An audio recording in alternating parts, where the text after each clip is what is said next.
Reverse 1999 came out in 2023, made by a studio called Blue Pog, and a lot of people scrolled right past it because it is understandable. The mobile gacha market is basically graveyard for pretty art styles and empty promises, and from the outside this one doesn't exactly announce itself as anything special, only pretty faces, right? But the players who gave it a real shot ended up somewhere unexpected, genuinely invested in the story, actually attached to the characters. I mean, talking about it long after they put their phones down. I know a lot of people that have played this game always talking about this, always discussing like what's coming up next, have you ever seen this, blah blah blah, all that good jazz. And the fact that this game is actually trying, like across the board in almost every department, you can feel the effort. It has problems we're all talking about, honestly, it's not a perfect game, and of course we will talk about it. But it also has something a lot of games in this space never managed to find: the substance, the soul of the game, and it goes a long way. So let's get into all of it, the full review of Reverse 1999. First, you gotta know about the world of Reverse 1999. It runs on a concept called the Storm. At the end of every decade throughout the 20th century, the storm sweeps through and erases everything from that era. Not destroys, okay? Erases. People, cities, memories, entire chunks of history just cease to exist. The world kinda like resets in a way, moves into the next decade, and life continues with nobody left from the previous era to even remember what was lost. It happens on a cycle, it happens without warning, and the vast majority of the world doesn't even know it's coming because by the time it does, they are already gone. Super exciting, right? And the only ones who can perceive the storm and survive it are arcanists, magical beings who exist slightly outside the normal flow of time. And of course the timekeepers, a secretive organization tasked with navigating the storm, preserving what they can, and keeping the whole thing from spiraling into complete chaos. And of course you play as Vertin, a young timekeeper who travels through different decades, rescuing arcanists before the storm takes them. She carries a suitcase, a literal pocket dimension, it is really funny, where all the people she rescues go to live. And the suitcase is your roster, so yes, every character you pull in the gacha is an arcanist that Vertin pulled out of their time period right before it got deleted. How mental is that? Even your gacha is connected to your main character. This is such a smart piece of design because it does three things at once. First, it gives the gacha loop actual narrative weight. You are not just unlocking units, you are rescuing people who lost everything. Second, it gives Vertin a built-in reason to interact with every single character in your collection, which means the story can use your roster to tell character-driven moments in a way that feels organic rather than forced. Third, it makes the world feel genuinely tragic in its foundation. Every character in your suitcase has already lost their era. Their home, their people, their whole context of existing, they're gone. And it is quite sad, honestly, and they're just living in a bag now. But oh my god, I don't know how to explain it, but everything is just connected to each other, and it's just so wild and so good and so unique. Holy shit, guys. The setting of this game is mostly mid-20th century, 1930s, 40s, 60s, across different regions of the world.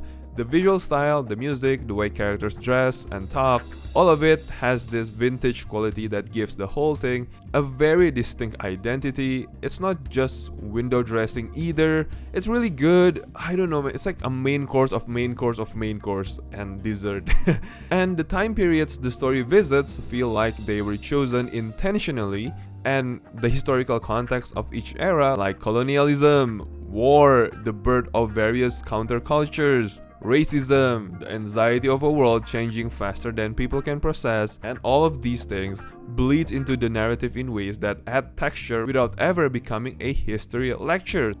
Let's be clear about something up front. If you are coming to Reverse 1999 purely for the gameplay, man, you will be disappointed. Well, you will have a decent time, but you are kind of missing the point of playing this game. But you can, of course, just play for the gameplay, it's really up to you. But the story is the main event here. It's what people stay for, what they talk about, what makes the game feel like more than just gacha slops. And that is also the reason why this game has earned the reputation a story-driven gacha game. Well, visual novel.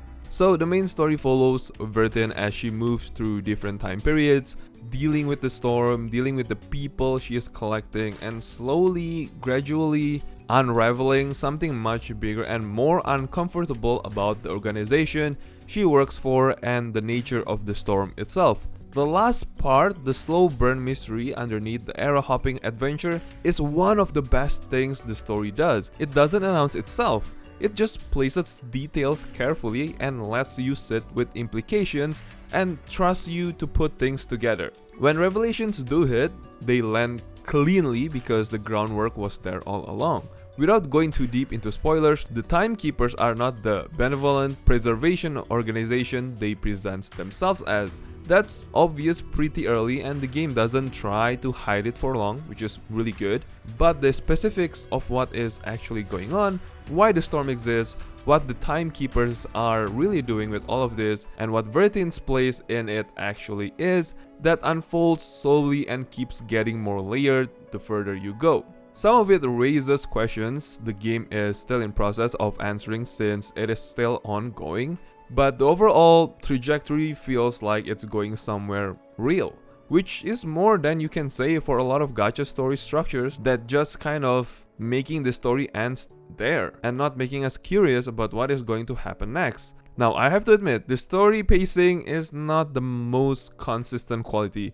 Some chapters are good, some are purposeful and move exactly as they should, while others drag in the middle sections, particularly when they have a lot of new world building to establish before the actual plot of the chapter can kick in. A few chapters feel like they exist more to introduce future characters than to tell a complete story on their own, and those kind of stories tend to be the weakest ones. I mean, it's not a deal breaker, the writing quality is high enough that even slower sections are usually pleasant enough to read, but it is a bit meh if you are expecting it to be the reverse 1999 standards. But if you are just coming from maybe Wuthering Waves, Honkai Star Rail, you will see that the character story is actually better than most gacha games. And if you're someone who needs momentum to stay engaged, there will be moments where the story is testing your patience a little bit, so just keep that in mind. The chapter to chapter structure also means the emotional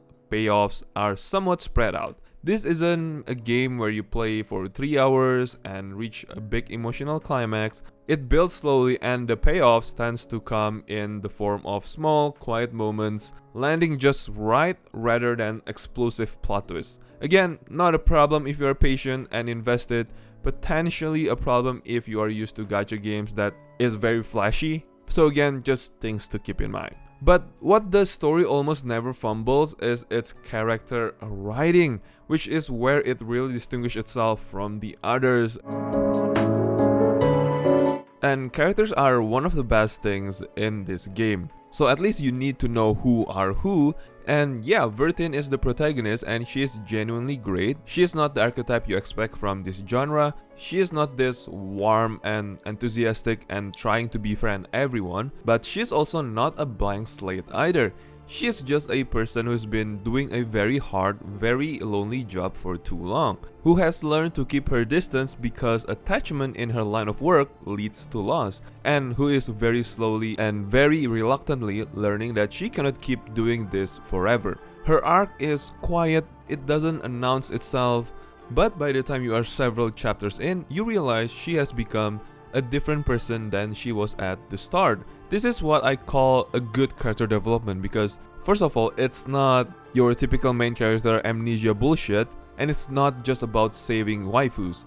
It's about your development throughout the story. That is why it's called character development. And the game never underlines it or congratulates itself. It just happened and you were there for it, because if you ever watch Mob Psycho 100, the master of that series is Arataka Reigen. And he is one of the best example of how character development should be.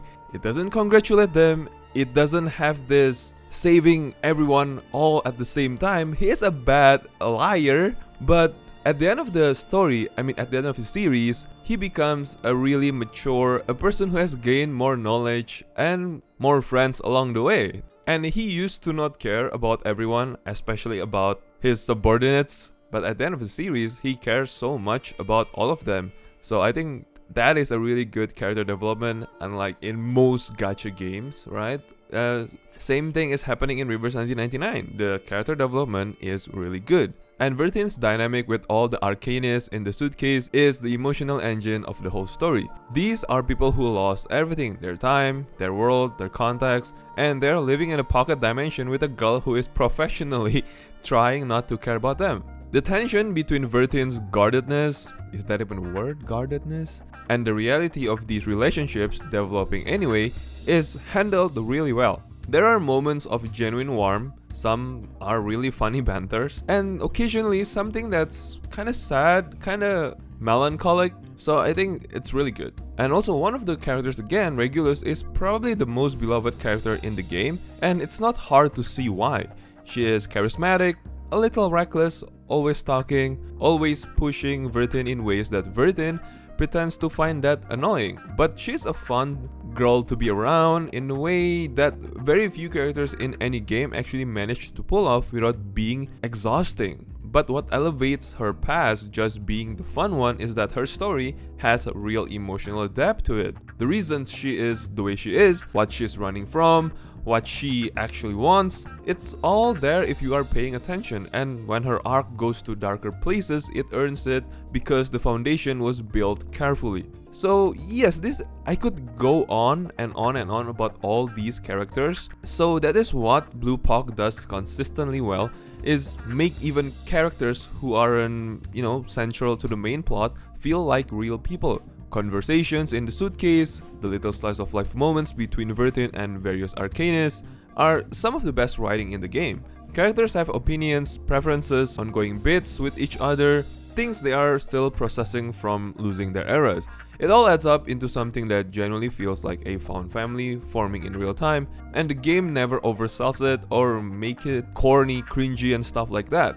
It just lets it exist. The antagonists are more of a mixed bag in my opinion. There are villain adjacent characters whose motivations are genuinely interesting and who add real complexity to the moral landscape of the story. And then there are some antagonists who feel like they needed more time in development. They show up, do antagonist things, and don't leave much of an impression. It's either they die or they are defeated, right? The game is better at nuance than it is at pure villain energy, which makes the straightforwardly evil characters feel slightly out of place compared to the rest of the writing. But all in all, it's still pretty good.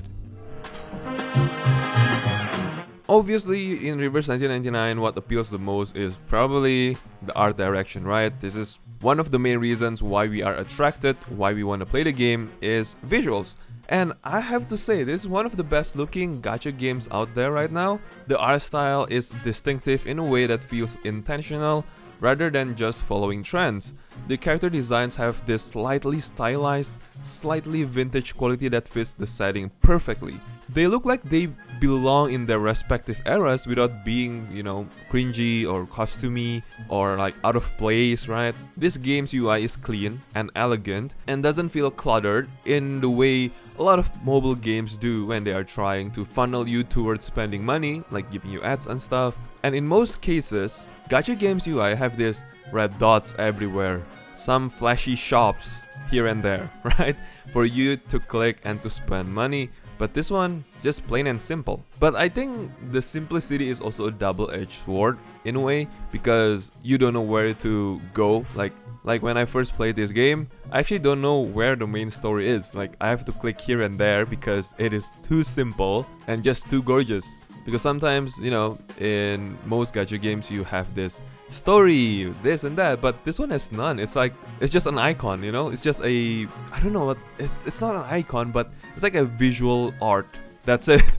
It's crazy, but you can click on it, okay? Please. And the chapter artwork and backgrounds are gorgeous. Each era has its own color palette and visual language that sells the time period without going overboard with period accurate detail. The character portraits during story sections are expressive in a way that a lot of gacha games struggle with. You can read their emotions even though it is, it's just 2D animation, not, well, I guess everything is 2D animation when you look at it from a monitor, but you know what I mean, right? It's like an anime basically. But this game has done an excellent job at it, at making us read emotions, especially with the voice acting, so good job on that. The animation in battle is smooth and stylish, with each character having their own attack animations, and actually really cool, right? It's not over the top crazy like Honkai Star Rail, but it's clean, it's flashy in a clean way that you know what they are doing, what they are bringing at, and it just looks stylish and slick. And is it annoying to watch repeatedly? I don't think so. The music is also doing heavy lifting here. The soundtrack leans into this vintage aesthetic. There's a lot of jazz influence, some orchestral stuff, tracks that feel like they were pulled out of the 1960s film score. Oh my god, when I hear the music, it brings me back.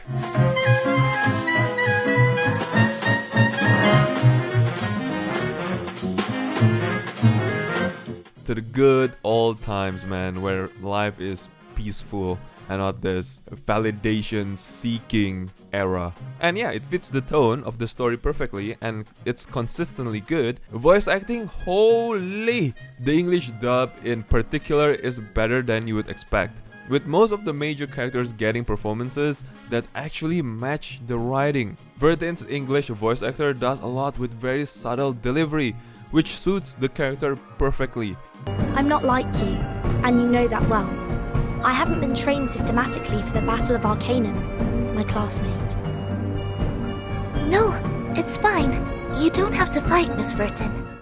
Like, I just cannot say this enough. Character voice acting or voice actor is really important, especially in a story-driven gacha game, because if this game doesn't have a good voice actor or voice acting, then it will be a very, very sleepy, very slow, very boring, very meh game.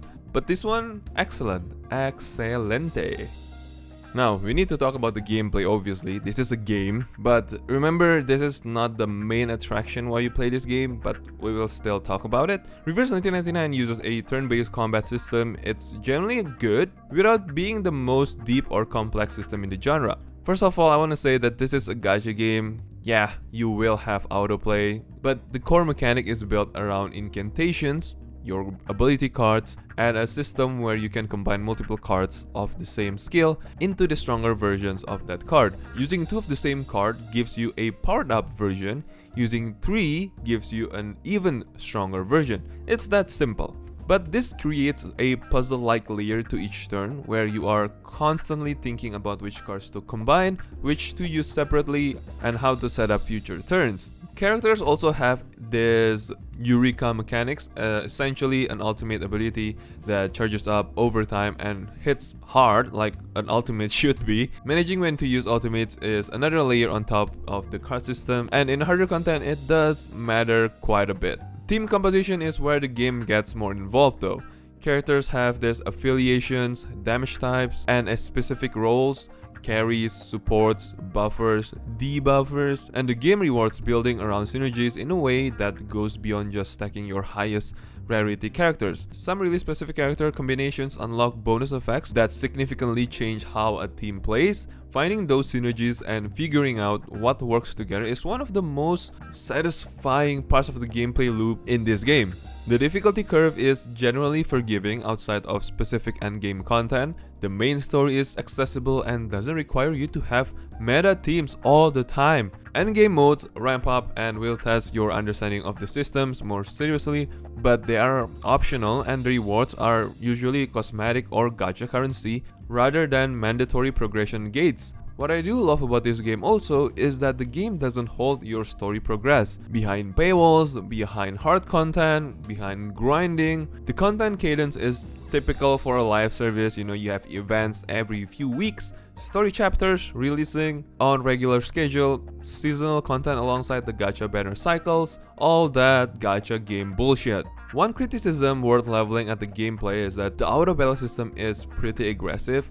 I mean, which is fine and normal for a gacha games, but it does mean that for a significant chunk of your playtime, the gameplay is basically watching the gameplay itself. I know this isn't unique or different from any other gacha games, but I think it's just worth mentioning about and still be honest about it. I know people say a lot about how Reverse 1999 is very free-to-play friendly, and this is the part that's going to matter a lot to some people, so let's just be honest about it. Reverse 1999 is meaningfully more free-to-play friendly than a lot of its competitors, but it's not a, like a paradise. It's not perfect in a way that, I don't know, it's still a gacha game. So the PD system, the guaranteed character after a certain number of pulls, is at 70 pulls, which is competitive with other gacha games. There's a selector system for some limited characters that lets you choose who you want rather than leaving it to a chance, which is really good, but it is very common in a gacha game. The game is reasonably generous with its gacha currency. Regular play, story progression, events, and daily missions all give the cash currency at a rate that lets a patient free-to-play player save up meaningful amounts between banners. If you're selective and save for your characters you actually want, rather than pulling on everything, you can do well without spending money.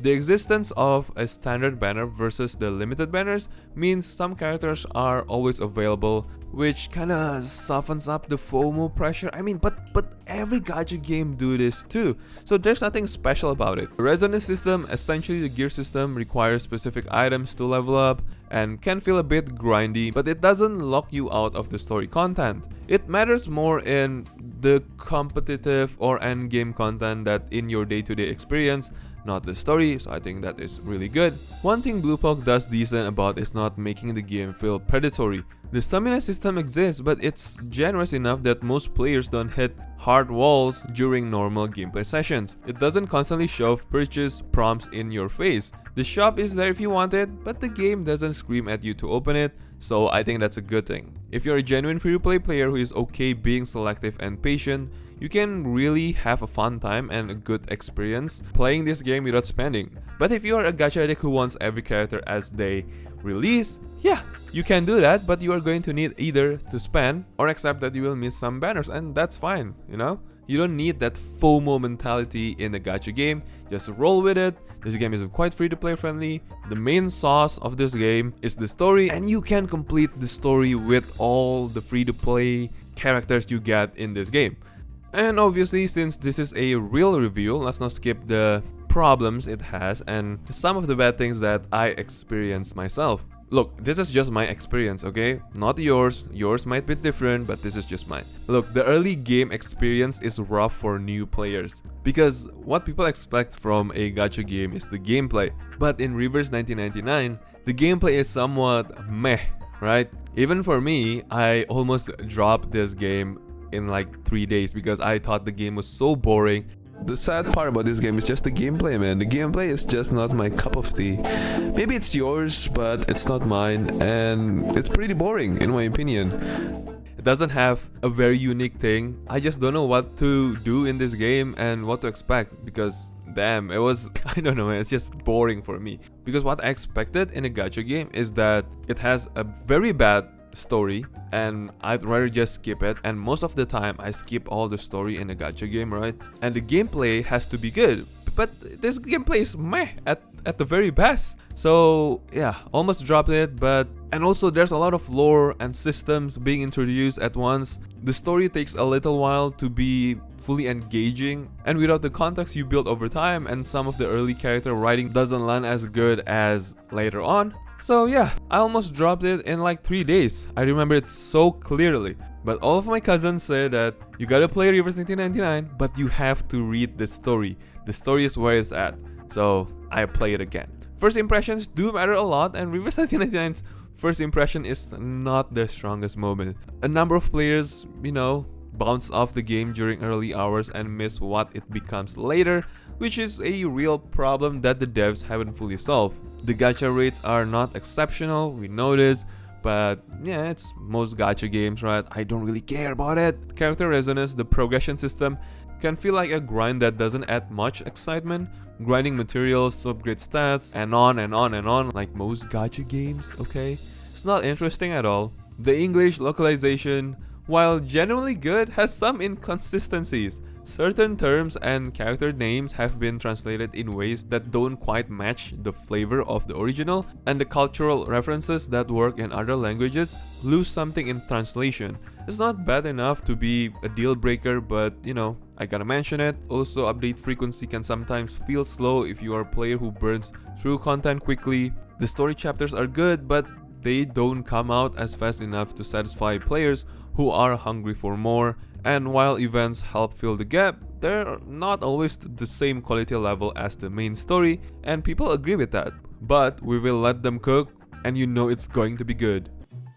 So, the final verdict of this game. Reverse 1999 is absolutely not for everyone, and it knows. It's slow in places, it asks you to read a lot, it rewards patience over instant gratification. The gameplay, while solid, it is not going to satisfy someone looking for purely mechanical challenge. If you're coming in and expecting it to be a different Genshin or a different Arknights, you will probably miss the point in this game. But if you're the kind of player who gets attached to characters, who loves story-driven gacha game, who loves a good story, who likes the story that respects your intelligence, and who can appreciate a game that has genuine aesthetic identity and commits to it fully, this game has something real to offer. The story keeps getting better, the characters keep getting more interesting, the world keeps expanding in ways that make you want to know more. And underneath all the gacha mechanics, there is something here that genuinely cares about being good, which in this genre is very uncommon than it should be.